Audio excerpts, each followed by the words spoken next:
Salut tout le monde! Alors aujourd'hui, je vais te parler d'une problématique que j'avais quand j'ai débuté en fait les sports de combat et surtout quand j'ai démarré le ninjutsu.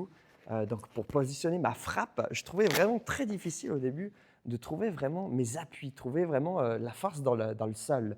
J'avais très souvent en fait mes jambes qui étaient tendues, je comprenais pas pourquoi ma frappe en fait je touchais et je sentais pas vraiment un impact au moment où je touchais.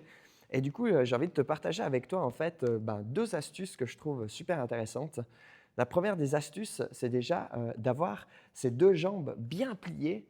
Une fois que tu as les jambes pliées, en fait, tu as déjà, en fait, tes cuisses qui sont déjà prêts à exploser vers l'avant.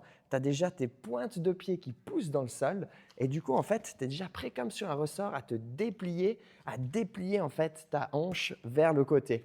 Donc du coup, ce qui me permettra, c'est de pouvoir pousser. Vous savez que si j'ai mes jambes tendues, comme très souvent au début quand j'ai commencé en fait, j'avais que mon bras en fait qui commençait et j'avais pas du tout ma rotation de la hanche.